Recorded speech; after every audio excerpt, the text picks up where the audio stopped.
Fala, galera do Estudos, vamos então para a nossa primeira aula de Química Analítica Quantitativa 2. Vamos iniciar então nosso conteúdo. E na aula de hoje nós vamos dar a introdução ao primeiro assunto que a gente trabalha, que é volumetria de oxirredução. Porém, para a gente iniciar a introduzir especificamente na volumetria, a gente precisa entender um pouco sobre as equações redox, como elas funcionam, como que a gente sobretudo como a gente balanceia essas equações. Primeiramente, vamos entender o que ocorre nesse tipo de equação. Bom, quando a gente está trabalhando de uma reação que a gente chama de oxirredução, a gente sempre, pelo próprio nome, palavra da palavra, a radicais, né, que a gente tem na palavra, a gente consegue identificar dois processos, basicamente, que é o processo de redução e o processo de oxidação, que a gente já estudou antes em outras disciplinas em Química Geral 2, em outros momentos. Mas, basicamente, o que significa?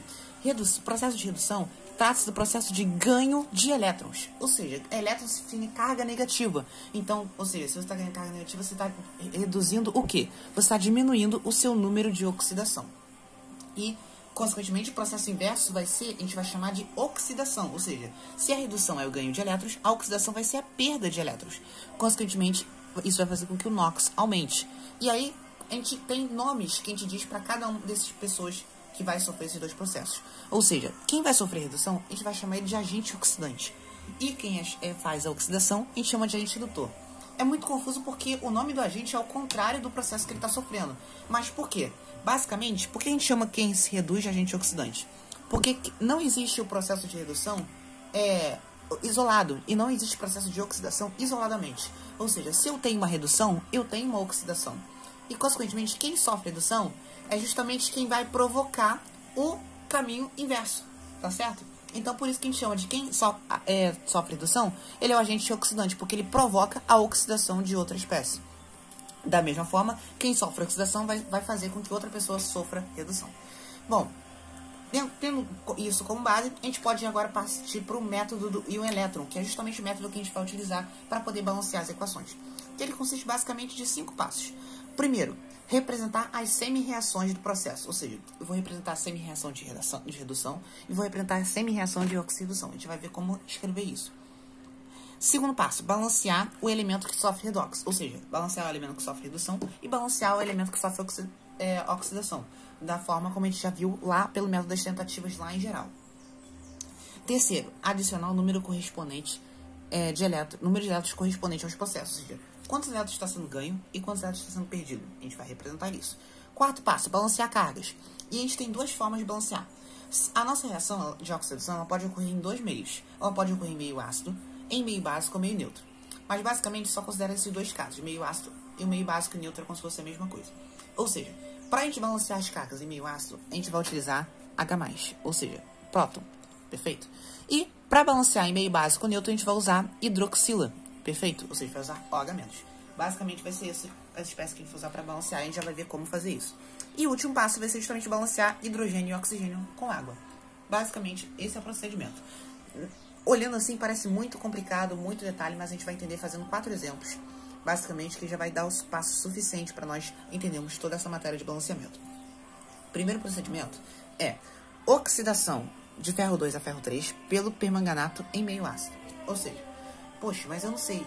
O problema deu qual é o processo. Ou seja, o primeiro a gente vai trabalhar com os chamados pares redox. Pares redox é sempre o quê? A gente vai colocar o estágio da espécie inicial e o estágio da espécie depois do processo. Ou seja, ele disse que é a oxidação de ferro 2 a ferro 3. Então, o primeiro par redox que a gente pode identificar é ferro 2, perfeito, indo, a gente vai representar indo o final por essa barra, a ferro 3+, perfeito? E qual é o meu outro par redox? Olha, ele disse que é pelo permanganato. Permanganato, se a gente for calcular, primeiro modo, de início, a gente acaba meio que gravando, porque é meio que assim, uma espécie, tipo assim, de início, como o professor falou, ele vai estar detalhado no problema.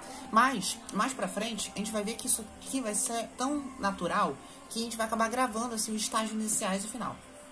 Basicamente, o permanganato não é o permanganato todo que vai sofrer a minha redução. Porque ele já disse que o ferro sofre oxidação. Então, o permanganato, alguém aqui vai sofrer redução. Só que quem? Olha, se eu for o estágio de oxidação, o manganês aqui, ele é do estágio mais 7. Potássio, ele não muda de estágio, ele é sempre mais 1, porque ele é da família 1A. E o oxigênio é sempre menos 2, então ele também não vai mudar, não vai formar um peróxido do nada no meio da reação. Então, quem vai sofrer redução vai ser justamente o manganês. Só que eu tenho que tomar cuidado, por quê? O manganês aqui, nessa fórmula, ele está ligado ao oxigênio.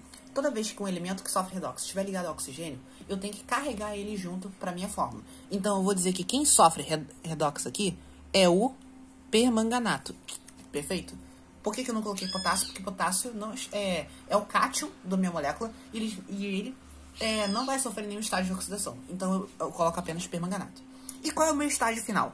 Toda vez que o permanganato sofre redução em meio ácido, ele vai se tornar na forma de manganês mais 2, tá certo?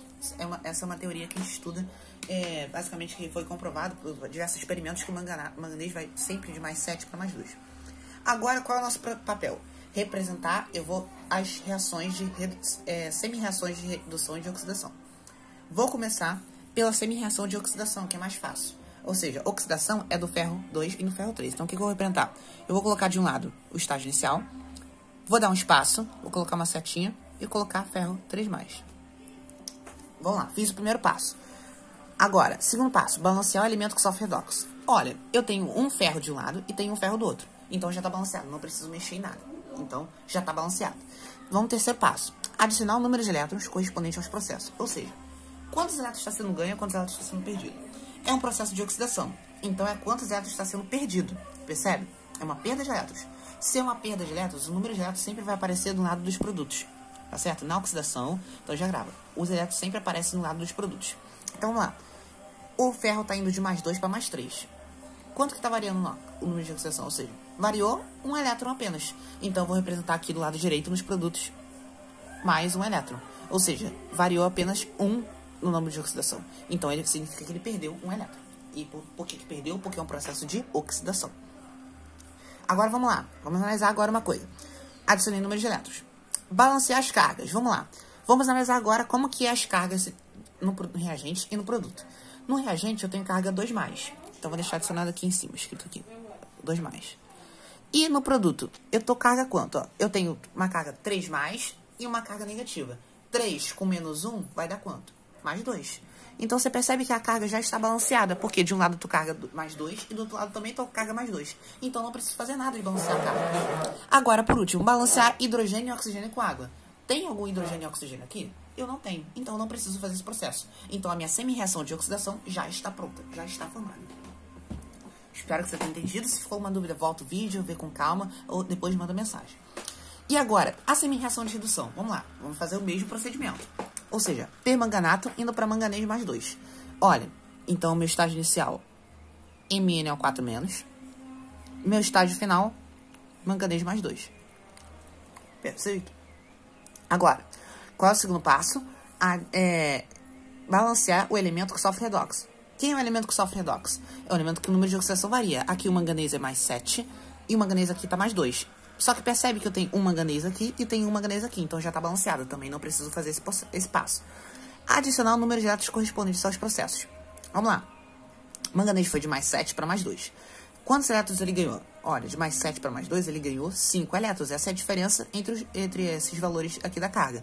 Só que ele é um processo de redução. Então, significa que ele está ganhando 5 elétrons. Então, eu vou representar 5 elétrons aqui no lado dos meus reagentes. Ok?